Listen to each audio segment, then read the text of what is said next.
Hello, Indiana Jones fans. This is J.A.R. 369. Welcome back for another figure review. Today, I'll be taking a look at the Adventures of Indiana Jones Retro Collection Indiana Jones from Raiders of the Lost Ark, made by Hasbro. Take a look at the packaging. The packaging is like the originals Indiana Jones figures that Kenner made a long time ago before I exist. Oh, yeah, it's kind of like the vintage collection, not the retro collection from Star Wars, but with the Indiana Jones. So yeah, you get the Adventures of Indiana Jones. That was like the original toy line, like somewhere in like in the 80s or 90s. Well, probably the 80s since the movies came out. And he is from Raiders of the Lost Ark. There's Indy right here, the window exposing the figure, and the image of the character who is in a bar to meet Marion. And there's a little feature right there. And you get the old Kenner logo right there on the back. There's some other figures from the Indiana Jones retro collection line, like Toad or Tot. I think it's Toad, right? The German mechanic. Good point for Hasbro for not calling him that. We all know what the villains in the movie is, but yeah, we know, especially me. And of course, Belloc and Marion Ravenwood. So that's about it for the packaging. Now let's take out Indy out of the package. Here is Indy out of the package. Let's take a closer look at the figure. Take a look at the likeness to Harrison Ford. Well, obviously, this is basically based on the original old toy from the 80s. So yeah, there's no likeness to Harrison Ford. So it is a toy from the 80s. What can I expect to be? Well, it's obviously not a vintage style figure of Indiana Jones. It'll be cool if Hasbro decided to do like some sort of a vintage style 3.75 inch figures, like what they did with the Star Wars figures. Yeah, that would be really cool. But anyway, it's still not too bad representation to the character, like in the retro form, even though this is basically based on the original toy from the 80s. You get his hat here, which is not very accurate, but hey, it's an 80s toy.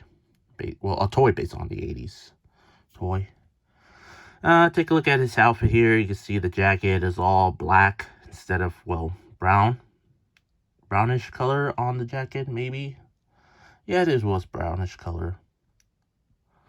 But there's some glossy paint on it. There's some glossiness in there. Same thing with the pants and the holster, the white shirt, and everything. You can see some of the hands here for holding on the accessories, which here they are. And there's like a little functioning holster, but sadly it does not put it in correctly. And there's one for the whip there. The belt just plain black there. And the pants is just a color beige color. I don't know, maybe. Could be, I don't know. The shoes, nothing much. No sculpt details. But on the bottom, there's some pegals in the bottom of his feet there. And on the back, there's some legalese there as well. So yeah. Still a really decent looking figure that's based on the toy from the 80s. So yeah. Still really not too bad. Not too bad at all. Now moving on for articulation, the head does not go fully rotate, just swivel side to side.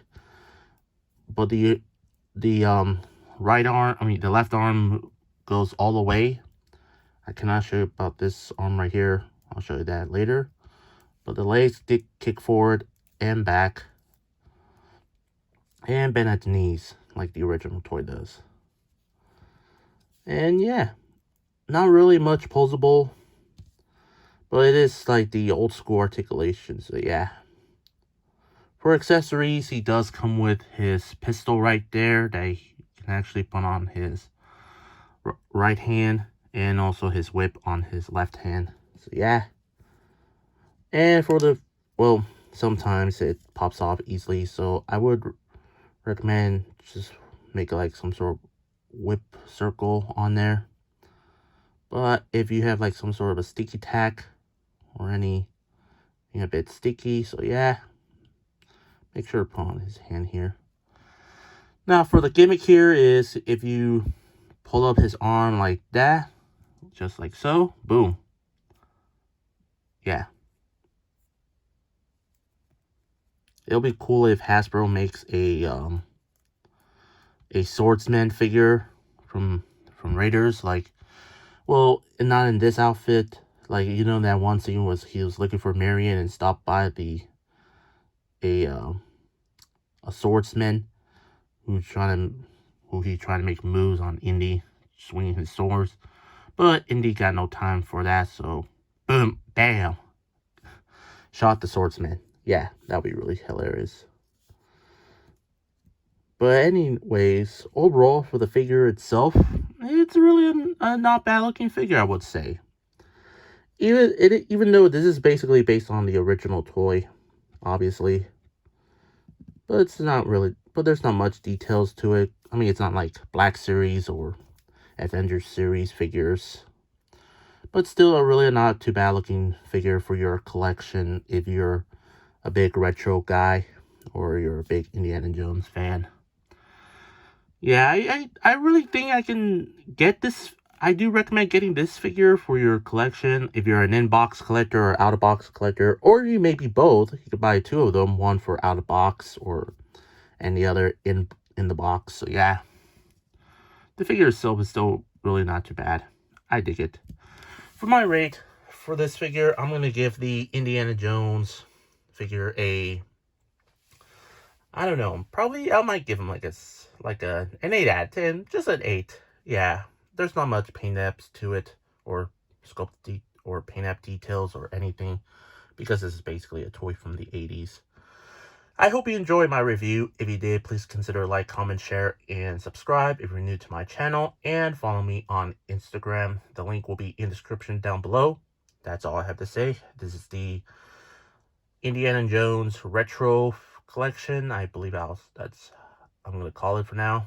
Made by indie figure made by Hasbro. And this is J.A.R. 369. Thank you very much for watching. I'll see you on my next review. And remember, keep on collecting.